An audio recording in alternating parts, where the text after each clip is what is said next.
Hi all, అందరూ ఎలా ఉన్నారు? మీరందరూ బాగుండాలని మనస్ఫూర్తిగా కోరుకుంటున్నాను. ఇక అలాగే మన ఛానల్లో మీరు వెళ్ళే ముందు ఈ వీడియో నచ్చినట్టయితే ఒక చిన్న లైక్ చేయండి. అలాగనే ఛానల్లో వీడియోలన్నీ నచ్చినట్టయితే సబ్స్క్రైబ్ చేసుకోండి. ఎందుకంటే రోజు నేను చేసే వీడియోస్ మీ దాకా నోటిఫికేషన్ రూపంలో వస్తాయి కాబట్టి సబ్స్క్రైబ్ చేసుకొని పక్కనే ఉన్న బెల్ కూడా యాక్టివేట్ చేసుకోండి. ఇక ఈరోజు కథలోకి అయితే వెళ్దాం. సుధా మరియు మోహన్ ఇద్దరూ కూడా మంచి ఉద్యోగాల్లో స్థిరపడ్డ వాళ్ళు. వాళ్ళకి ఒక సొంతింటి కల అయితే ఉండేది. కాకపోతే పిల్లల చదువులు అయ్యేదాకా కూడా వాళ్ళు సొంతింటి కలనే అయితే నెరవేరలేదు. పిల్లల చదువులు అయిపోయి వాళ్ళు కూడా ఉద్యోగాల్లో స్థిరపడ్డాక వాళ్ళందరి సంపాదనతో ఒక మంచి ఇల్లు కొనుక్కుందామని ఆశపడ్డారు. ఆశపడ్డ విధంగా అందరూ కలిసి ఒక మంచి అపార్ట్మెంట్లో కొత్త ఫ్లాట్ తీసుకున్నారు. ఇక ఎంతో సంతోషంతో సుధా మరియు మోహన్ ఇద్దరూ కూడా అందులో అందరినీ పిలిచి చాలా ఘనంగా గృహప్రవేశం అయితే చేసుకున్నారు. ఇక అక్కడి నుంచే ప్రతిరోజు కూడా వాళ్ళ ఉద్యోగాలకి వెళ్ళేవారు. ఇలా దాదాపు 2-3 సంవత్సరాలైంది.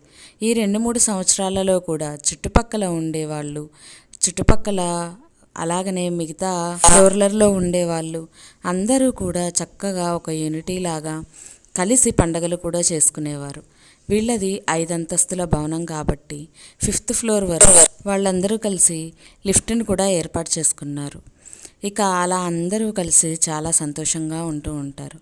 అదేవిధంగా ఒకరోజు సుధా మరియు మోహన్ ఇద్దరూ కూడా వాళ్ళ ఆఫీసులకు బయలుదేరదామని కిందికి దిగుతారు.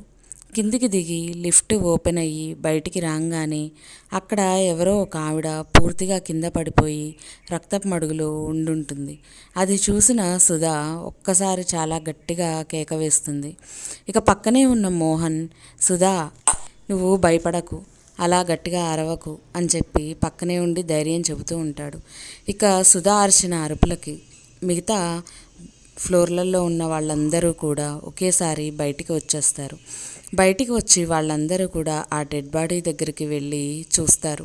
అలా చూస్తే అది ఎవరిదో కాదు, సుధా మోహన్ పక్కనే ఉండే రూములో ఉన్న ఒక అంజలి గారనే పెద్ద ఆవిడ ఉంటుంది, ఆవిడది. ఆవిడ కూడా ఉద్యోగస్తురాలే. ప్రతిరోజు వీళ్ళతో పాటు ఆవిడ కూడా ఉద్యోగానికి అదే సమయంలో బయలుదేరుతూ ఉండేది. ఇక రోజు వాళ్ళు బయలుదేరేటప్పుడు కూడా కలుసుకొని మాట్లాడుతూ వెళ్ళేవారు. అలాంటిది ఆవిడ అలాంటి స్థితిలో రక్తపు మడుగులో పడి ఉండడం చూసిన తర్వాత సుధకి ఇంకాస్త భయం వేసింది. అలా తనని చూడంగానే ఇంకాస్త గట్టిగా కూడా అరుస్తూ ఉంది. పక్కనే ఉన్న మోహన్ తనను ఓదారుస్తూ, ఏం కాలేదు, నువ్వు రూమ్కి వెళ్ళు, నువ్వు రూమ్కి తీసుకెళ్ళండి అని పక్కనున్న వాళ్ళకి చెప్పి లోపలికి వెళ్ళమంటాడు మోహన్. అయితే సుధా నాతో పాటు నువ్వు కూడా రా, నాకు భయం వేస్తుంది అని అంటూ ఉంటుంది. అప్పుడు మోహన్, లేదు నేను ఆఫీస్కి వెళ్తాను, నువ్వు రూమ్కి వెళ్ళి రెస్ట్ తీసుకో, ఇదంతా చూస్తే నువ్వు ఇంకా భయపడతావు అని చెప్పి తనని రూమ్కి పంపించి మోహన్ ఆఫీస్కి బయలుదేరుతాడు. ఇక మిగతా వాళ్ళందరూ కూడా అంజలి గారికి ఎలా సాగనంపాలో ఆలోచించుకుంటూ ఉంటారు. అలా సాయంత్రం అయ్యేసరికి మోహన్కి ఆఫీస్ డ్యూటీ టైం కూడా అయిపోతుంది. ఇక అక్కడి నుంచి బస్సులో బయలుదేరుతాడు తన ఇంటికి రావడానికి. అలా వస్తూ కూడా అంజలి గారు రోజు తనతో మాట్లాడే విధానం కానీ, అలాగనే అంత మంచి ఆవిడ అలా ఎలా చనిపోయారు, ఏమైంది తనకి అని ఆలోచిస్తూ ఇంకా ఇంటికి వచ్చేస్తాడు. అలా వచ్చేసరికి అపార్ట్మెంట్లో కూడా చాలామంది జనాలు ఉంటారు. అంజలి గారి దగ్గర బంధువులు, అలానే దూరపు బంధువులు, తెలిసిన వాళ్ళు అందరూ కూడా పలకరించడం కోసం వస్తూ ఉంటారు. ఆ రోజు సాయంత్రం వరకల్లా మోహన్ ఇంటికి తిరిగి వచ్చేసరికల్లా అంజలి గారికి జరగాల్సిన అంత్యక్రియలన్నీ కూడా వాళ్ళ బంధువులు జరిపించేస్తారు. కానీ అక్కడ చాలామంది ఇంకా వచ్చి చూసి కలిసిపోతూనే ఉంటారు. అది చూసిన మోహన్ ఇంకా తన రూమ్కి అయితే వెళ్తాడు. వెళ్ళి అక్కడే ఉన్న సుధని చూసి, ఇంకా భయపడుతూనే ఉన్నావా లేకపోతే మర్చిపోయావా అని అడుగుతూ ఉంటాడు. అది చూసిన సుధా ఒక్కసారిగా, నాకు ఉదయం అలా చూసేసరికి భయం వేసింది, ఆవిడ చాలా మంచి ఆవిడ, మనతో ఎంత బాగా కలిసిపోయేది, తను అసలు ఎలా చనిపోయిందంట, ఏమన్నా కనుక్కున్నారా మీరు కింద, నాకు భయం వేసి నేను రూమ్లోంచి బయటికి రాలేదు ఉదయం నుంచి కూడా, తను ఎలా చనిపోయిందంట అని అడుగుతూ ఉంటుంది ఆత్రుతగా. దానికి మోహన్, నేను కనుక్కున్నాను సుధా, తనకి ఒక్కసారిగా లిఫ్ట్లోంచి బయటికి వచ్చిన తర్వాత హార్ట్ ప్రాబ్లం వచ్చిందని అంటున్నారు. ఒకేసారి హార్ట్ పెయిన్ రావడం వల్ల చెవుల్లోంచి ముక్కులోంచి రక్తం ఎక్కువగా స్రవించడం వల్ల ఆవిడ అక్కడికక్కడే మరణించారు అని చెప్పేసి చెప్తూ ఉన్నారు కిందంతా కూడా. ఇక సరేలే, ఇవన్నీ నువ్వు మర్చిపో. ఇలా నువ్వు దిగులు పెట్టుకొని భయపడుతూ ఉంటే రేపటి నుంచి బయటికి వెళ్ళాలన్నా భయం వేస్తుంది. ఇక ప్రశాంతంగా నిద్రపో, ఇవన్నీ ఆలోచించమాకు అని చెప్తూ ఉంటాడు మోహన్. దానికి సరే అని ఇంకా సుధా మరియు మోహన్ ఇద్దరూ కూడా భోజనం చేసి పడుకుంటారు. ఇలా 2 రోజులు సుధా ఆఫీస్కి కూడా వెళ్ళదు. మోహన్ మాత్రమే ఆఫీస్కి వెళ్ళి వస్తూ ఉంటాడు. ఇక 3 రోజుల తర్వాత సుధా కూడా ఆఫీస్కి బయలుదేరుతూ ఉంటుంది. ఇద్దరూ కూడా బయటికి వచ్చి ఒకేసారి ఎవరి ఆఫీసులకు వాళ్ళు వెళ్తారు. ఇక తిరిగి సాయంత్రం ఇంటికి వస్తారు. ఇంటికి వచ్చిన తర్వాత ఇద్దరు భోజనం చేసి పడుకుందామని పడుకుంటారు. పడుకున్న తర్వాత ఒకేసారి సుధా నిద్రలో నడవడం చూస్తాడు మోహన్. ఇదేంటి, సుధా ఎప్పుడూ లేని విధంగా ఏమీ చలనం లేనట్టుగా ఎందుకలా నడుస్తూ ఉంది, తను ఎక్కడికి వెళ్తుంది అని అనుకుంటూ ఉంటాడు. తను నడుస్తుంటే వెనకాలే మోహన్ కూడా వెళ్తూ సుధా ఎక్కడికి వెళ్తున్నావు అని అడుగుతూ ఉంటాడు. కానీ సుధా ఏమీ మాట్లాడదు. అలా నడుచుకుంటూ తన బెడ్రూమ్ తలుపు తీసి బాల్కనీ వైపుకి వెళ్ళి అక్కడి నుంచి కూడా తలుపు తీసి మెట్ల నుండి దిగుదామని చూస్తూ ఉంటుంది. అది చూసిన మోహన్, ఈ సమయంలో రాత్రిపూట ఎక్కడికి వెళ్తున్నావు సుధా, అది కూడా నేను పిలుస్తున్నా పలకనంతగా ఏం ఆలోచిస్తున్నావు అని అంటూ ఉంటే పక్కనే ఉన్న లిఫ్ట్ వైపు చూసి లిఫ్ట్ లోపలికి వెళ్ళిపోతూ ఉంటుంది సుధా. ఇక సుధా వెనకాలే ఇంకాస్త వేగంగా వెళ్తూ ఉంటాడు మోహన్. మోహన్ వెళ్ళి లిఫ్ట్ దగ్గరికి చేరేలోపు లిఫ్ట్లో ఉన్న సుధా ఆ లిఫ్ట్ తలుపులు మూసివేసుకుంటుంది. ఇక మోహన్కి భయం వేస్తుంది. ఈ సమయంలో తను ఎక్కడికి వెళ్తుంది అని ఆలోచిస్తూ ఆ లిఫ్ట్ కంటే వేగంగా మెట్ల మార్గం నుంచి కిందికి దిగుదామనుకుంటాడు మోహన్. ఇక లిఫ్ట్ ప్రతి ఫ్లోర్కి వెళ్తున్న కొద్దీ మోహన్ ఇంకాస్త వేగం పెంచుతూ లిఫ్ట్ కిందికి వెళ్ళేలోపు మెట్లన్నీ కూడా కిందికి చాలా ఆయాసంగా వేగంగా పరిగెత్తుతూ ఉంటాడు మోహన్. ఇక తను కిందికి వెళ్ళి లిఫ్ట్ దగ్గరికి వెళ్ళేసరికి లిఫ్ట్ అప్పుడే కిందికి వచ్చి ఆగుతుంది. ఇక అలా ఆగంగానే సుధా అని బయట నుంచే గట్టిగా అరుస్తూ ఉంటాడు. కానీ ఎంతసేపు అయినా లిఫ్ట్ తలుపులు మాత్రం ఓపెన్ అవ్వవు. ఆ లిఫ్ట్ ఎటు కదలకుండా పైకి వెళ్లకుండా కింద అలాగనే ఉంటుంది. ఇక బయట ఉన్న స్విచ్ని నొక్కుతూనే ఉంటాడు మోహన్. తన నోటి నుంచి సుధా సుధా అన్న పిలిపే వినిపిస్తూ ఉంటుంది. ఇక లిఫ్ట్ తలుపులు నిదానంగా ఓపెన్ అవుతాయి. కానీ లిఫ్ట్ లోపల ఎవ్వరూ కనిపించరు, ఎవ్వరూ లేరు కూడా. అది చూసిన మోహన్ ఆశ్చర్యపోతాడు. ఇదేంటి, లిఫ్ట్ లోపల ఎవరూ లేరు, సుధా ఎక్కింది కదా, మరి తనెక్కడికి వెళ్ళినట్టు అని ఆలోచిస్తూ లిఫ్ట్ లోపలికి వెళ్ళి తలుపులు క్లోజ్ చేస్తాడు. ఇక తన ఫ్లోర్ నెంబర్ నొక్కుతాడు. అలా తన ఫ్లోర్కి లిఫ్ట్ వచ్చి ఆగుతుంది. తను ఇంటి లోపలికి వెళ్ళి చూసేసరికి అక్కడ సుధా తను నిద్రపోతూ ఉంటుంది. అలా నిద్రపోతున్న సుధను చూసి మోహన్ లేపుతాడు. ఏంటి సుధా, నాతో ఆటలాడుతున్నావా? అసలు నువ్వు ఎందుకు లేసావు, ఎందుకు లిఫ్ట్లోకి వెళ్ళావు, ఎందుకు కిందికి దిగావు, అసలు ఏమైంది నీకు, నన్ను ఎందుకు ఇట్లా ఆట పట్టిస్తున్నావు అర్ధరాత్రి పూట అని అడుగుతూ ఉంటాడు.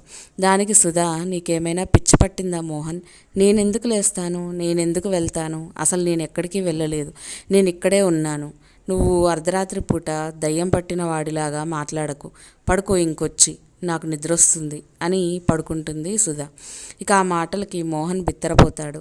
అసలు ఇంతసేపు జరిగింది కల కాదు కదా, నిజంగానే జరిగింది, నిజంగానే బయటికి వెళ్ళొచ్చాను, సుధా నిజంగానే లిఫ్ట్లోకి ఎక్కింది, కానీ తనకేమీ తెలియనట్టుగా ఎందుకు ఇలా ప్రవర్తిస్తుంది అని ఇంకేమీ చేయలేక పడుకుండిపోతాడు.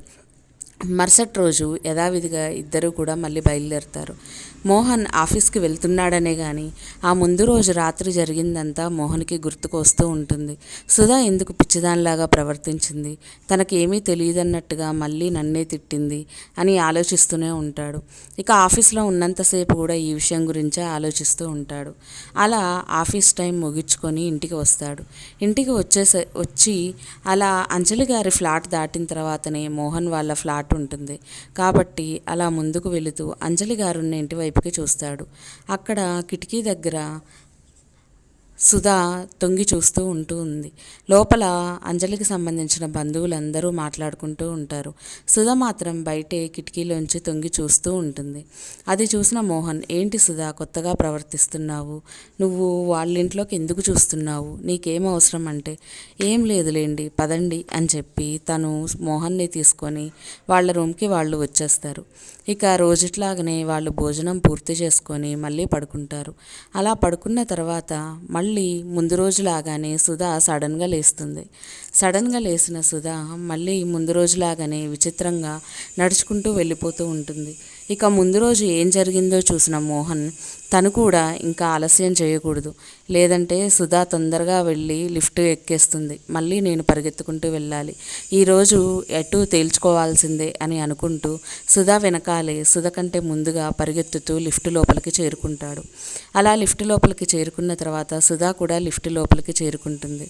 కానీ సుధా మోహన్ వైపు తలపెట్టి కాకుండా ఆపోజిట్ వైపు నిలబడి ఉంటుంది. అలా సుధను చూసి మోహన్ ఆశ్చర్యపోతాడు. ఏంటి సుధా, పిలుస్తున్నా పలకకుండా నువ్వు లిఫ్ట్లోకి రావడం ఏంటి? రోజు ఈ ఆటలేంటి? ఇప్పుడు ఇటు తిరిగి మాట్లాడకుండా అటువైపు నిలబడతావేంటి? తిరుగు ఇటు అని అంటూ ఉంటాడు. కానీ ఆపోజిట్ వైపు నిలబడ్డ సుధా మాత్రం ఒక్కసారిగా గట్టిగా ఏడుస్తూ ఉంటుంది. అలా ఏడుస్తూ ఉండేసరికి మోహన్ ఆశ్చర్యపోతాడు. ఇదేంటి, నువ్వు అర్ధరాత్రి పూట నడుచుకుంటూ రావడమే కాక ఇలా ఏడుస్తున్నావు సడన్గా? అసలు ఏమైంది సుధా నీకు? నువ్వు ఎందుకు ఏడుస్తున్నావో నాకు చెప్పు. నాకు చెప్తేనే కదా నాకు తెలుస్తుంది ఎందుకు ఏడుస్తున్నావు అని అంటూ ఉంటాడు. ఇక మోహన్ మాట్లాడుతున్న కొద్దీ సుధా ఇంకాస్త గట్టిగా ఏడుస్తూ ఉంటుంది. కానీ తన ఏడుపు బయట ఎవ్వరికీ వినిపించదు. ఎందుకంటే లిఫ్ట్ తలుపులు క్లోజ్ అయి ఉన్నాయి కాబట్టి ఎవరికీ వినిపించదు. ఇక సుధని ఇటువైపు తిప్పి గట్టిగా మాట్లాడదాం అనుకునే లోపు లిఫ్ట్ లోపల ఉన్న లైట్ కూడా బ్లింక్ అవుతూ ఉంటుంది. సుధ ఏడుపు పెరగడము, అలాగనే ఆ లైట్ అలాగా బ్లింక్ అవ్వడము చూసిన మోహన్ ఒక్కసారిగా భయానికి లోనవుతాడు. ఏంటి ఇది, సుధా ఇలా ఏడవడం ఏంటి? ఇప్పుడే ఈ లైట్ బ్లింక్ అవ్వడం ఏంటి? సరే ముందైతే లిఫ్ట్ నుంచి బయటికి తీసుకొని వచ్చి మాట్లాడదాము అనుకొని లిఫ్ట్కి ఉన్న స్విచ్లు నొక్కడం మొదలు పెడతాడు. కానీ ఆ లిఫ్ట్ ఎక్కడా కూడా ఆగకుండా పైకి వెళ్తూనే ఉంటుంది. ఇదేంటి, లిఫ్ట్ కూడా పనిచేయడం లేదా? ఎంత గట్టిగా నొక్కినా కానీ ఎందుకని లిఫ్ట్ ఆగడం లేదు? ఇదేంటి ఇలా ఉంది అని అనుకుంటూ ఉంటాడు. కానీ ఈలోపు అటువైపు తిరిగి ఉన్న సుధా సడన్గా నవ్వడం మొదలు పెడుతూ ఉంటుంది. ఇదేంటి సుధా, ఇప్పటిదాకా నవ్వి ఏడుస్తూ ఇప్పుడేంటి నవ్వుతున్నావు అని అడుగుతూ ఉంటాడు మోహన్. ఆ మాటకి ఇంకాస్త ఎక్కువగా నవ్వుతూ ఉంటుంది. ఒక నిమిషం ఏడుస్తూ ఉంటుంది, ఒక నిమిషం నవ్వుతూ ఉంటుంది. అలాగనే లైట్ కూడా ఇంకాస్త వేగంగా బ్లింక్ అవుతూ ఉంది. లిఫ్ట్ స్విచ్ ఎన్నిసార్లు నొక్కినా కానీ ఏ ఫ్లోర్లో ఆగడం లేదు. అలా కాక తను నవ్వు పెరుగుతున్న కొద్దీ లిఫ్ట్ ఊగుతున్నట్టుగా అనిపిస్తూ ఉంటుంది. లిఫ్ట్కున్న తలుపు కూడా అస్సలు ఓపెన్ అవ్వడం లేదు. ఇక స్విచ్ నొక్కి నొక్కి ఒక్కసారిగా లిఫ్ట్కున్న తలుపుల్ని కొట్టడం మొదలు పెడతాడు. అది చూసిన తర్వాత సుధా ఇంకాస్త గట్టిగా నవ్వుతూ ఉంటుంది. ఇక విపరీతమైన కోపం వచ్చిన మోహన్కి సుధను ఇటువైపు తిప్పి చంప మీద గట్టిగా లాగి కొట్టాలన్నంత కోపం వచ్చి సుధని గట్టిగా పట్టుకొని ఇటువైపు తిప్పుతాడు. ఇటువైపు తిప్పిన మోహన్ సుధని చూసి ఒక్కసారిగా భయంతో 4 అడుగులు వెనక్కి జరిపి లిఫ్ట్కున్న తలుపు గుద్దుకొని కింద పడతాడు. తను చూసింది సుధని కాదు, ఆ రూపంలో ఉన్న వేరొక గంభీరమైన మొహాన్ని. చాలా విచిత్రంగా ఉంది ఆ మొహం. తననే చూస్తూ అలా కింద పడి ఉన్న మోహన్ని చూస్తూ విపరీతంగా నవ్వుతూ ఉంది. అలాగనే ఆ బ్లింకింగ్ అవుతూనే ఉంది లైట్, ఇంకాస్త బ్లింక్ అవుతూనే ఉంది. ఆ బ్లింకింగ్ వెలుతురులో కూడా ఆ విచిత్రమైన రూపాన్ని చూసి మోహన్ ఇంకాస్త భయపడుతూ ఉంటాడు. ఇక 5 నిమిషాలు అలానే చూస్తూ ఆగిన తర్వాత నిదానంగా లేచి అక్కడున్న లిఫ్ట్కున్న స్విచ్లు నొక్కడం మొదలు పెడతాడు. ఈలోపు ఆమె ఇంకాస్త దగ్గరగా రావడం మొదలు పెడుతూ ఉంటుంది మోహన్కి దగ్గరగా. అలా వస్తున్న ఆమెను చూసి భయంతో కేకలు వేస్తూ ఉంటాడు, అరుస్తూ ఉంటాడు. లిఫ్ట్కున్న తలుపుల్ని లోపల నుంచే కొడుతూ ఉంటాడు. అలా కొడుతూ ఉండేసరికి ఆమె ఒకేసారి దగ్గరికి రావడం మొదలు పెడుతూ ఉంటుంది ఇంకాస్త వేగంగా. ఇక అప్పుడు లైట్ బ్లింక్ అవ్వడం ఆపేసి పూర్తిగా వెలుగుతుంది. అలా పూర్తిగా వెలుతురు వెలిగిన తర్వాత ఇక ఆమె మొహం స్పష్టంగా చూద్దామని అరుస్తూ అక్కడే ఆగిపోతాడు మోహన్. తను ఒక్కసారి ఉన్నట్టుండి లిఫ్ట్ లోపల తూలి పడిపోయినట్టుగా లిఫ్ట్ లోపల కింద పడిపోతుంది. అలా కింద పడ్డ ఆమెను చూసి ముట్టుకుందామని లేపుదామని అనుకుంటాడు మోహన్. కానీ అంతకుముందే ఆమె రూపాన్ని చూసి భయపడ్డ అతను ఇక లిఫ్ట్ ఓపెన్ అయితే బాగుండు, నేను బయటికి వెళ్ళిపోతాను అని అనుకుంటూ లిఫ్ట్ స్విచ్లు మళ్ళీ నొక్కడం మొదలు పెడుతూ ఉంటాడు. ఇక చాలాసేపు ప్రయత్నం చేసిన తర్వాత లిఫ్ట్ ఒక దగ్గరికి వచ్చి ఆగుతుంది. ఆగి తలుపులు తెరుచుకుంటాయి. ఇక తలుపులు తెరుచుకోగానే గబగబా అక్కడి నుంచి పరిగెత్తుకుంటూ తన రూమ్కి అయితే వచ్చేస్తాడు మోహన్. అలా రూమ్కి వచ్చి మళ్ళీ చూసేసరికి సుధా అక్కడే పడుకొని ఉంటుంది. ఇక నిన్నట్లాగనే మళ్ళీ లేపినట్టయితే ఆమె నన్ను ఈరోజు ఇంకాస్త తిడుతుంది, కానీ ఇక్కడ ఏదో జరుగుతుంది, ఎందుకు ఇలా నాకే జరుగుతుంది అని అనుకుంటూ భయంతో అలా పడుకొని ఉండిపోతాడు. ఇక తెల్లారి మళ్ళీ ఆఫీస్కి బయలుదేరదామనుకుంటే ఆ 2 రోజులు జరిగిన దానివల్ల మోహన్కి విపరీతంగా జ్వరం వచ్చేస్తుంది. అలాగనే విపరీతంగా టెన్షన్కి ఫీల్ అవుతూ ఉంటాడు. మోహన్ అలా చూసిన సుధా, ఏమైంది నీకు, ఇలా ఎందుకున్నావు, సరే డాక్టర్ని పిలుస్తాను ఆగు అని చెప్పి డాక్టర్కి ఫోన్ చేసి రమ్మనమని చెప్తుంది. ఇక డాక్టర్ కూడా వాళ్ళ ఫ్లాట్కి వచ్చి అతన్ని చెక్ చేసి ఇతనికి చాలా ఫీవర్ ఉంది, ఏదో చూసి భయపడినట్టున్నాడు, ఇతను ఇలా ఎందుకు భయపడుతున్నాడో కనుక్కోండి అని చెప్పి సుధకి చెప్పి అక్కడి నుంచి వెళ్ళిపోతాడు. ఇక సుధా మోహన్ దగ్గరికి వచ్చి, ఏమైంది, అసలు ఏం జరిగింది, నువ్వెందుకు ఇలా భయపడుతున్నావు, నాకైనా చెప్పు అని అంటూ ఉంటుంది. ఆ మాటలకి మోహన్ జరిగిన 2 రోజుల విషయాలన్నీ కూడా సుధకి చెప్తాడు. అది విన్న సుధా ఇంకా భయపడుతూ కళ్ళు పెద్దవి చేసి, అదేంటి, నేను నీకు కనిపించడం ఏంటి, నేను అలా నిద్రలో నడుచుకుంటూ వెళ్ళడం ఏంటి, నేను లిఫ్ట్ లోపల కనపడ్డం, అలానే నా రూపంలో వేరే ఆమె గంభీరంగా ఉన్న ఆమె, అలానే ఏదేదో చెప్తున్నావేంటి, ఇదంతా నమ్మశక్యంగా లేదు, కానీ నువ్వు ఇలా భయపడ్డావంటే అది నిజంగా జరిగే ఉంటుంది, కానీ నాలా ఎందుకు కనిపించింది, నేను అలా ఎందుకు చేస్తాను, లేదు ఇదంతా నాకైతే తెలియదు, నువ్వు భయపడ్డం మానేయి, కొన్ని రోజులు కావాలంటే ఎటైనా వెళ్ళిపోదాం అని అంటూ ఉంటుంది. సరే అని అనుకొని తెల్లారి ఎక్కడికైనా వెళ్దామని వాళ్ళు రెడీ అవుతూ ఉంటారు. ఈలోపు బయట నుంచి పెద్దగా ఒక కేక వినిపిస్తూ ఉంటుంది. అలా కేకకి చుట్టుపక్కల ఉన్న వాళ్ళందరూ, అలాగనే ఆ అపార్ట్మెంట్లో ఉన్న మిగతా ఫ్లాట్లో వాళ్ళందరూ కూడా బయటికి వస్తారు. ఈ అరుపు సుధా మోహన్లకు కూడా వినిపించి వాళ్ళు కూడా బయటికి వస్తారు. వాళ్ళు బయటకు వచ్చి చూసేసరికి అక్కడ ఆ అపార్ట్మెంటు, అలాగనే ఆ లిఫ్టు, ఆ బయట మొత్తం క్లీన్ చేసే ఒక ఆవిడ గట్టిగా పెద్ద పెద్ద అరుపులు అరుస్తూ ఉంటుంది. అలా అరిచేసరికి ఏమైంది అని అందరూ కిందికి దిగుతారు. ఆమె ఉన్న చోట, ఆ మరిచే చోట అందరూ కూడా గుమిగూడతారు. ఈలోపు సుధా మోహన్ కూడా పూర్తిగా కిందికి వచ్చి ఆమె దగ్గరికి వస్తారు. ఏమైంది, మీరెందుకు అలా అరుస్తున్నారు అని అంటూ ఉంటుంది. దానికి ఆ పనావిడ, బాబు, నేను లిఫ్ట్ క్లీన్ చేద్దామని వచ్చాను, నేను లిఫ్ట్ లోపలికి వెళ్ళంగానే లిఫ్ట్ దానికదే తలుపులు మూతపడ్డాయి, ఆ తర్వాత ఆ లైట్ ఆగిపోతూ వస్తూ ఉంటుంది, ఇక నేను లిఫ్ట్ ఆపుదామని స్విచ్లు నొక్కుతూ ఉన్నాను, అలా స్విచ్లు నొక్కుతూ ఉన్నా కానీ లిఫ్ట్ ఎక్కడా ఆగకుండా పైకి కిందికి తిరుగుతూనే ఉంది. ఈలోపు ఏమయ్యిందో అని నేను లిఫ్ట్ తలుపులు కొట్టడం ప్రారంభించాను, ఎవరైనా వింటారేమో అని, ఎవ్వరూ నా మాట వినడం లేదు, నేను లోపల చాలా గట్టిగా అరుస్తున్నాను. అలాగనే నా చేతిలో ఉన్న ఫోన్ తీసి ఎవరికైనా ఫోన్ చేద్దామని ఫోన్ కూడా తీశాను. అలా ఫోన్ తీసుకొని ఒకళ్ళకి కాల్ చేసి నా చెవి దగ్గర పెట్టుకోగానే ఎవరో వెనకాల నుంచి ఒక చెయ్యి వచ్చి నా మెడను పట్టుకొని గట్టిగా లిఫ్ట్ వైపు తోసేసింది. అలా తోసేసరికి నేను వచ్చి లిఫ్ట్కున్న తలుపుకొచ్చి కొట్టుకున్నాను. ఇక ఎవరు నన్ను కొట్టారా అని వెనక్కి తిరిగి చూస్తే నాకెవ్వరూ కనిపించలేదు. అలా కనిపించకపోయేసరికి ఇంకాస్త గట్టిగా అరుస్తూ ఉన్నాను. అలానే స్విచ్లు కూడా 1కి 10 సార్లు నొక్కుతున్నాను. ఇక మొబైల్కి ఫోన్ చేశాను కదా అని చూస్తే అందులో సిగ్నల్ కూడా లేదు, ఎవ్వరికీ ఫోన్ వెళ్ళడం లేదు. ఇక ఈరోజు నా చావు గ్యారంటీ అని చెప్పి నేను అనుకొని భయంగా ఏడుస్తూ అక్కడే కుప్పకూలిపోయి అక్కడ ఉన్న తలుపుల్ని కొడుతూనే ఉన్నాను. ఈలోపు లోపల నుంచి పెద్ద పెద్ద నవ్వులైతే వినిపించాయి. ఎవరు నవ్వుతున్నారు అంటే ఎవరూ కనిపించడం లేదు. అలా 2 నిమిషాలు విపరీతంగా నవ్వారు. ఆ నవ్వు వినేసరికి నాకు గుండె పగిలిపోయినంత పనయింది. ఇంకా అంతలా భయపడ్డాను. ఆ 2 నిమిషాల తర్వాత మళ్ళీ ఏడుపు మొదలైంది. విచిత్రంగా ఏడుస్తూ ఉన్నారు. రకరకాల శబ్దాలు వస్తూ ఉన్నాయి ఆ లిఫ్ట్ లోపల. ఇక ఏం చెయ్యాలో నాకు అర్థం కాలేదు. ఇంకాస్త గట్టిగా ఒంట్లో ఉన్న ఓపికని, శక్తిని అంతా కూడా కూడగట్టుకొని లిఫ్ట్ తలుపుల్ని గట్టిగా బాదుతూ ఉన్నాను. కానీ ఎంతసేపటికి అది మాత్రం ఓపెన్ అవ్వడం లేదు. అలా అప్పటి వరకు పైకి వెళ్ళిన లిఫ్ట్ మళ్ళీ కిందికి దిగడం ప్రారంభించింది. అలా దిగేసరికి సరే అప్పటికైనా లిఫ్ట్ తలుపులు ఓపెన్ అవుతాయేమోనని ఆశగా చూస్తూ గట్టిగా అరుస్తూ అలా చేతులతోటి బాదుతూనే ఉన్నాను. నా బాధుడికి అక్కడ ఉన్న ఫోన్ కూడా పగిలిపోయింది. ఇక నాకు నిరాశ వచ్చింది. ఏం చెయ్యాలో అర్థం కాలేదు. గట్టిగా తలుపులను కొడుతుంటే మళ్ళీ ఎవరో వెనకాల నుంచి నా మెడ పట్టుకొని నన్ను అటువైపు గోడకి ఇటువైపు గోడకి గట్టిగా నెడుతూ కొడుతూ ఉన్నట్టుగా అనిపించింది. ఇక ఒంటి మీద దెబ్బలు తగులుతున్నట్టుగా విపరీతమైన నొప్పి అయితే వస్తుంది. ఏం చెయ్యాలో అర్థం కాలే. నన్ను ఎవరూ చంపకండి, నేను ఎవరికి ఏం అపాయం చేయలేదు కదా, నన్ను ఎందుకు ఇలా చేస్తున్నారు, మీరెవరో నాకు అర్థం కావట్లేదు, దయచేసి నన్ను వదిలిపెట్టండి అని ఏడుస్తూ బతిమిలాడుతూ వాళ్ళని అడుగుతూ ఉన్నాను. కానీ లిఫ్ట్ లోపల నాకెవ్వరూ కనిపించట్లేదు. నన్ను ఎవరు నెట్టినా వెనక వైపు నుంచి మెడ పట్టుకొని నెడుతూ ఉన్నారు. నాకు వెనక్కి తల తిప్పి చూసినట్టయితే ఎవరూ నాకు కనిపించట్లేదు.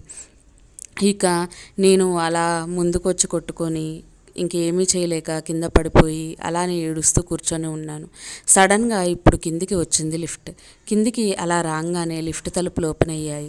ఇక లోపల నుంచి బయటకు వచ్చి ఇప్పటిదాకా నాకు జరిగిన అనుభవానికి నాకు ఎదురైన ఇబ్బందికి గట్టిగా అరుస్తూ ఉన్నాను.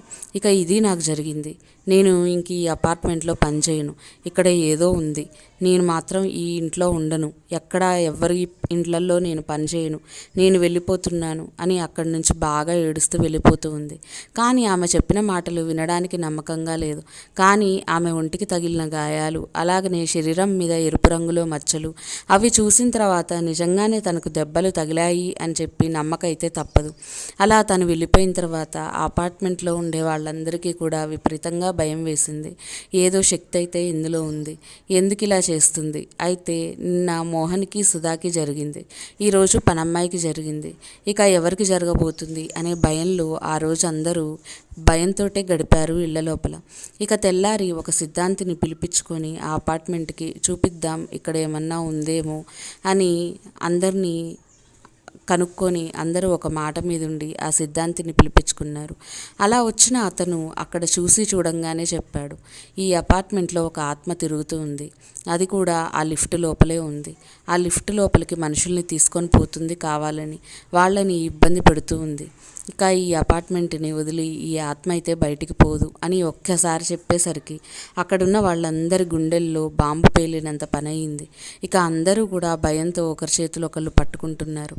ఇక ఏం చెయ్యాలి స్వామి, మరి ఇలా అయితే ఎలాగా అంటే ఆ ఆత్మ అమావాస్య రోజు, అది కూడా ఆ ఆత్మకి శక్తులు వచ్చే సమయాన చనిపోయింది కాబట్టి ఆ మనిషి చనిపోయిన తర్వాత ఆమె ఆత్మ ఇక్కడిక్కడే తిరుగుతూ ఉంది.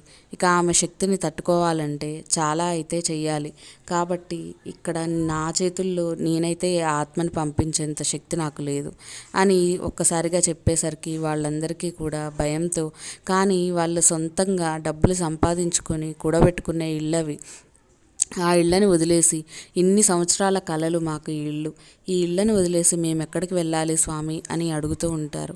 దానికి నేనేం చేయలేను తల్లి, నేనైతే ఇక్కడ ఉండలేను అని చెప్పి ఆ స్వామీజీ అక్కడి నుంచి వెళ్ళిపోతాడు.